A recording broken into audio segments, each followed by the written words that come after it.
Hey, I'm Emma. I work from home as a web designer and life's been pretty good.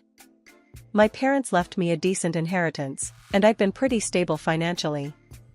My best friend, Lily, is a bit of a character. She's all about astrology and is always reading star charts and horoscopes. I've never really bought into it, but she swears by it. One day, Lily comes over, all excited. "Emma, you have to see this," she says, waving some papers around. "What's got you so hyped?" I ask, rolling my eyes a bit. "I did your natal chart and found your perfect match. His name is Matt, and he's absolutely your soulmate," she says, eyes sparkling. I couldn't help but laugh. "Alright, fine. I'll meet him. But if he's a weirdo, you owe me a drink." "Deal," she grins, clapping her hands.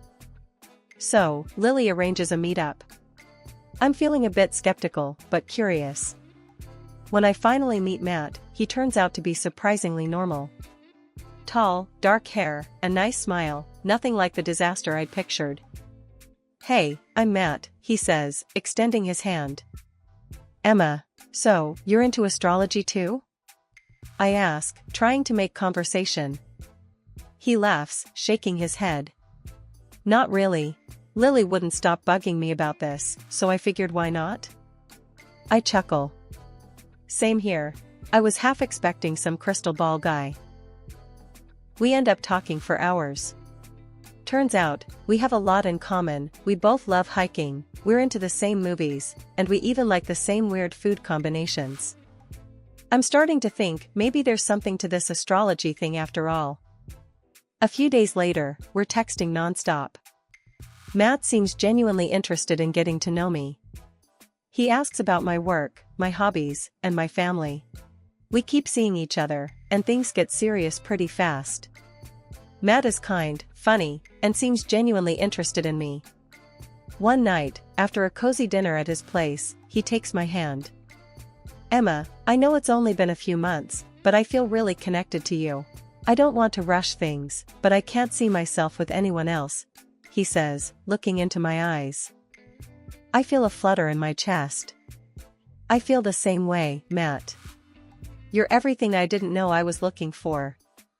A few weeks later, we're officially a couple. Lily is over the moon. "I told you the stars don't lie," she exclaims when I tell her. As time goes on, Matt and I get closer. We start talking about the future, and he brings up the idea of me moving in with him. It feels right, so I agree. We're happy, and for once, everything feels perfect. Matt had convinced me that investing my inheritance in our home was better than stocks. Life had been pretty smooth after I paid off his $200,000 mortgage. With the leftover money, I gave the house a facelift, new furniture, a fresh coat of paint, the works. We were settling in nicely. One afternoon, Matt's phone rang, and he answered it, looking concerned. "Mom? What's going on?" I could hear his mom's frantic voice on the other end, though I couldn't make out the words. Okay, calm down. We'll be there as soon as we can," Matt said, hanging up the phone. He turned to me, his face pale. "Dad's had a stroke. He's paralyzed on his left side. We need to go, Emma." We packed quickly and hit the road. The drive was tense, with Matt gripping the wheel, barely saying a word. When we arrived at his parents' house, the place was in chaos. Susan, his mom, was in tears, and her back was acting up.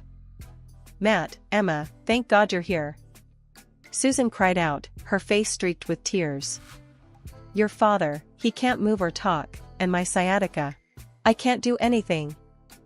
After a long, exhausting visit to the hospital, we got the details. George, Matt's dad, was in bad shape. He couldn't move his left side and couldn't speak. It was heartbreaking to see him like that. Back at the house, we needed a plan. "We should think about a care facility," I suggested. "They can provide the best care for George." "No. He doesn't want that. He wants to be at home," Susan snapped, looking furious. I tried to keep my voice steady. "All right, what about hiring a nurse then?" Someone who can be here around the clock. Susan shook her head, her eyes filling with tears again. We can't afford that. We're running out of money. Matt looked at me, clearly pleadingly. Emma, we have to do something. Mom can't handle this alone. I sighed, feeling the weight of the situation. I can stay here for a while and help out. I work from home, so I can manage.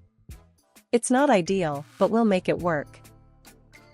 The next day, Matt and I set up a room for George downstairs, so he didn't have to deal with stairs. Susan was hovering, barking out instructions and complaints. This bed is too small. How is he supposed to be comfortable in this? She grumbled. It's what we have right now, Susan. We'll find something better soon, I said, my patience wearing thin. Finally, we got George settled in and comfortable. It was a relief to see him resting, even though he couldn't express it. The next morning, Matt had to head back to our city for work. Once Matt left, reality hit hard. But I was determined to help George recover and support the family, no matter how hard it got. Living with Matt's parents was a real grind. Susan's sciatica had her stuck in her chair, leaving me to take care of George and the whole house. She didn't lift a finger and always had something to complain about. Nothing I did seemed good enough for her. Emma, this soup is too salty, Susan grumbled one evening as I served dinner. It's the same recipe I always use, Susan, I replied, trying to keep my cool. Doesn't look like it. And you're always on that computer. You should be taking care of us, not just sitting around, she added, her tone sharp. I took a deep breath. I'm working, Susan. I need to keep my job to help with the expenses here. Work? It looks like you're just goofing off on that thing, she muttered, rolling her eyes.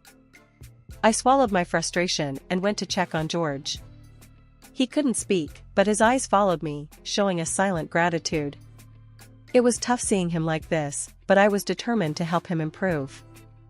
I'll give you a massage now, George, I said softly, setting up the massage table.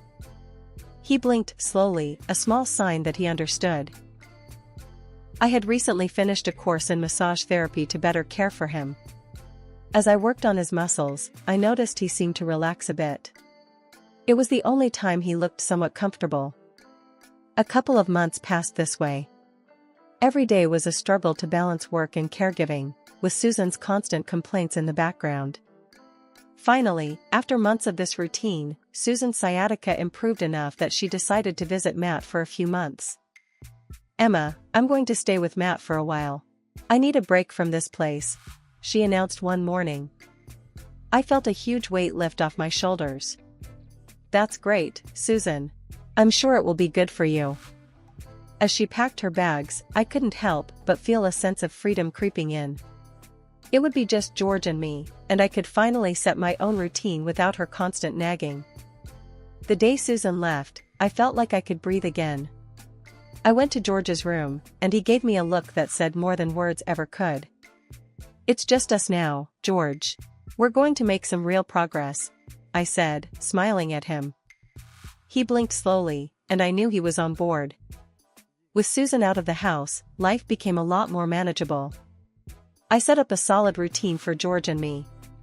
Every morning, I'd start by helping him with his exercises.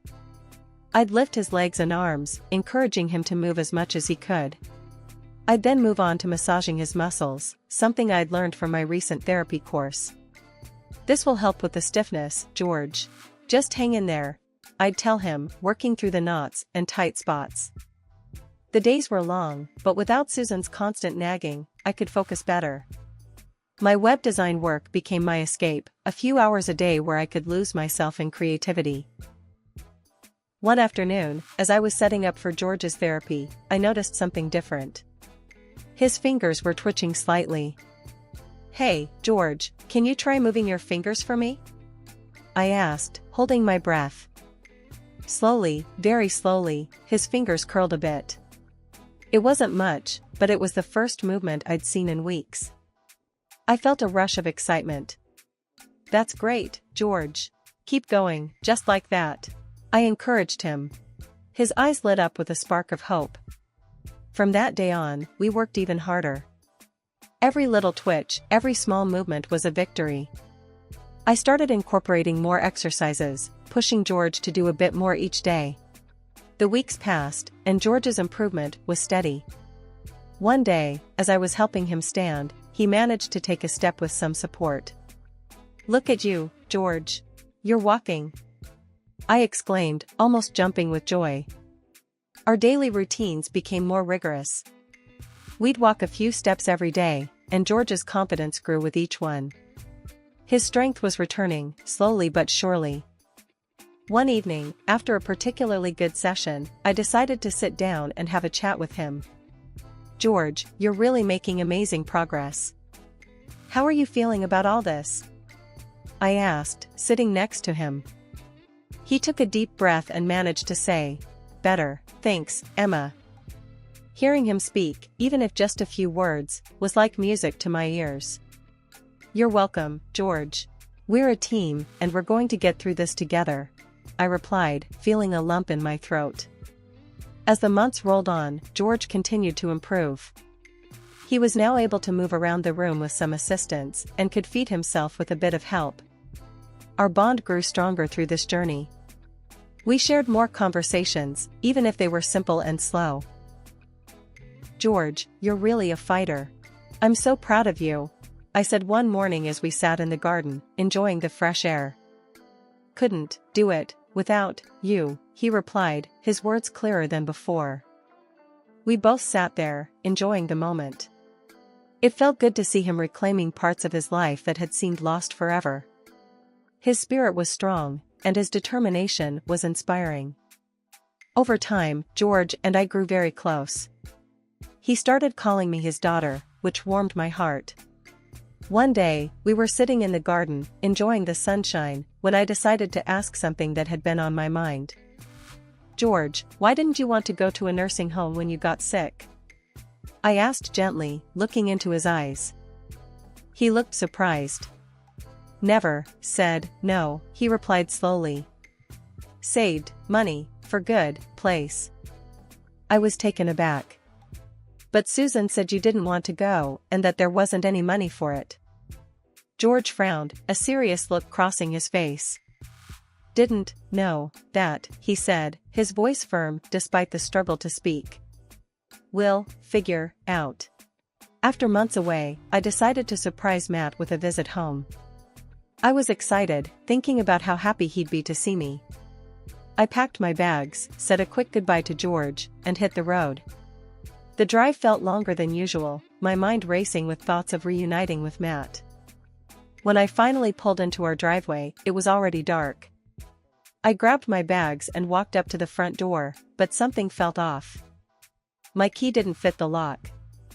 Confused, I tried again, but it was no use. I rang the doorbell, hoping Matt would answer, and this would all make sense. A woman I didn't recognize opened the door. "Can I help you?" she asked, looking puzzled. "I'm Emma, Matt's wife. This is my house. Who are you?" I replied, feeling a knot forming in my stomach. "I'm Karen. This house was sold a couple of months ago. I'm just here to keep an eye on it," she shot back. My mind went blank for a second. "Sold? That's impossible. This is my home." "I'm sorry, but it's not anymore," she said, looking genuinely sorry. I fumbled for my phone, my hands trembling. I dialed Matt's number, my heart racing. He answered on the third ring. "Hey, Emma. What's up?" he said, his voice sounding oddly calm. "Matt, I'm at our house, and some woman says it's been sold." "What the hell is going on?" I demanded, my voice shaking. He sighed, a cold edge in his voice. "Yeah, I sold the house. I bought a new one for Mom and me." "What? You sold our house without telling me? Where am I supposed to go?" I shouted, feeling a mix of anger and confusion. "There's no place for you in the new house, Emma. I sent the divorce papers. Didn't you get them?" he replied, his tone icy. I felt like the ground was falling away beneath me. "Divorce papers? Are you serious, Matt? I paid off your damn mortgage. How could you do this to me? He laughed, a cruel sound. You can't prove any of that. The house was in my name. It's over, Emma. Move on. Tears stung my eyes as I tried to process his words. What about your father? Who's taking care of him? Dad? He's not my problem anymore. Mom and I don't need him dragging us down. If you want to play nurse, take him. I don't care, Matt said coldly, hanging up the phone. I stood in the parking lot of what used to be my home, the darkness surrounding me, feeling utterly lost. My conversation with Matt had left me dumbfounded. I couldn't believe he had sold our house, abandoned his father, and sent me divorce papers without a second thought. My phone buzzed, jolting me out of my daze. It was George. Emma, come back. Need to talk, George said, his voice weak but urgent. I'm coming, George. I'll be there soon, I replied, my voice shaking. I got into my car and drove through the night, my mind a whirlwind of anger, sadness, and confusion. By the time I reached George's place, it was early morning.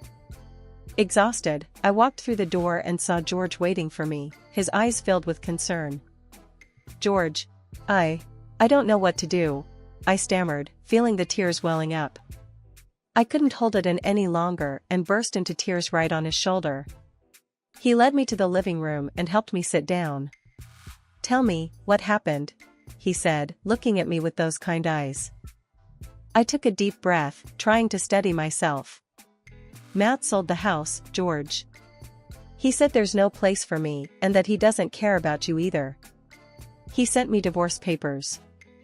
George's face hardened, a rare show of anger.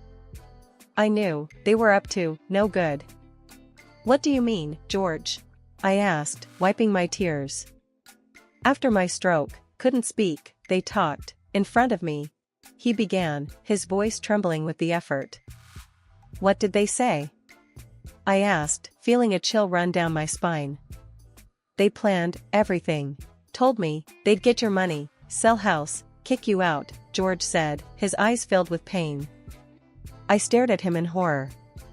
They actually said that? How could they be so cruel? Thought I couldn't understand. But I did, he continued, his voice getting stronger. They also wanted to get rid of me. Sell my house. Tears streamed down my face as I listened. I can't believe they'd do this to their own family. George took a deep breath. I've taken care of everything. What do you mean? I asked, looking at him, confused. He reached into his pocket and pulled out a set of keys, handing them to me. I bought Matt's house. It's yours now. I looked at the keys, then back at George, feeling a wave of emotion. You did this for me? Why? Because you deserve it. You paid for it. Not them, he said firmly. I burst into tears again, but this time they were tears of happiness and relief. Thank you, George. I don't know what to say. As I sat there, holding the keys to my new home, I felt a mix of gratitude and determination. George had given me a second chance, and I was not going to let Matt and Susan's betrayal break me. We were going to fight back, and we were going to win. Together. The next day, George decided it was time to make things official. He called a lawyer to the house to change his will. Emma, need you to be the heir, George said, looking determined. Are you sure, George? I asked, feeling a mix of gratitude and concern. Yes, it's right. You took care of me, not them, he replied, his voice steady despite his condition. The lawyer arrived, and we sat down at the kitchen table. George explained his wishes, and the lawyer nodded, drafting the new will. I felt a lump in my throat as George signed the papers, making me the sole heir to all his property. A few days later, I met with Jack again, bringing all the documents and evidence we had gathered. Jack was impressed with the thoroughness of our preparation. Emma, this is solid. We've got everything we need to go after Matt and Susan, he said confidently. I'm ready to fight, Jack. Let's get that $200,000 back, I replied, feeling a surge of determination. Jack filed the lawsuit, demanding the return of my money. We also provided evidence from the bank, with witnesses confirming the transfer of funds. It was a strong case, and I felt hopeful about our chances. A few days later, there was a knock on my door. I opened it to find Matt and Susan standing there, looking desperate. "Emma, we need to talk," Matt said, his voice shaky. I crossed my arms, glaring at them. "What do you want?" "Please, Emma, we're sorry. We didn't mean for things to go this far," Susan said, her voice trembling. "Sorry? You two planned this from the start. You lied, stole my money, and tried to kick me out," I shot back, feeling my anger rise. "Emma, please, let's work something out. We don't want to go to court," Matt pleaded, his face pale. I shook my head, my voice cold. "I don't want anything to do with people like you. And by the way, George has recovered and transferred all his property to me. You two are left with nothing." Matt's face turned ghostly white, and Susan's eyes widened in shock. She fainted right there on my doorstep. Matt just stood there, speechless. "Get her out of here, Matt. I don't have time for your games," I said, pointing towards their car. He nodded, still in shock, and dragged Susan to the car. As they drove away, I felt a strange sense of closure. A few weeks later, the court ruled in my favor. I was awarded the $200,000, and the divorce was finalized. It was a long, hard battle, but I had won. I drove back to George's house, feeling lighter than I had in months. As I walked in, George looked up, his eyes full of curiosity. "How did it go?" "We won, George. I got the money back, and the divorce is final," I said, tears of joy streaming down my face. We sat together in the living room, the weight of the past months lifting off our shoulders. It was the beginning of a new chapter, one where we could finally find peace and happiness. Life had settled into a peaceful routine after all the chaos. I lived in my own house now, and George was a regular part of my life, like the father who passed away early and whom I hardly remember. We spent our days tending to the garden, chatting about old times, and simply enjoying each other's company. It was nice to have this calm after the storm. One sunny afternoon, as I was sipping coffee on the porch, my phone rang. It was Lily, my astrologer friend who had introduced me to Matt. "Hey, Emma. You won't believe what I've found in your chart this time." Lily's voice was bubbling with excitement. I chuckled, already guessing where this was headed. "Oh boy, what is it now, Lily?"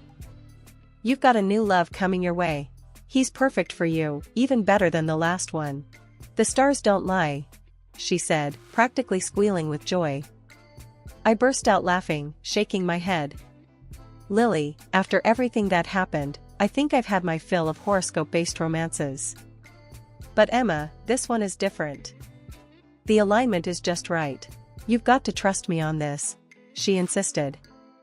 "Lily, I appreciate it, but I'm focusing on myself for now. If Mr. Perfect is out there, he'll find me without the stars' help," I replied, feeling more amused than annoyed. After hanging up, I couldn't help but laugh at the whole conversation. Despite everything, Lily's enthusiasm was infectious. But I knew I was in no rush to jump into anything new. I was content with my life as it was.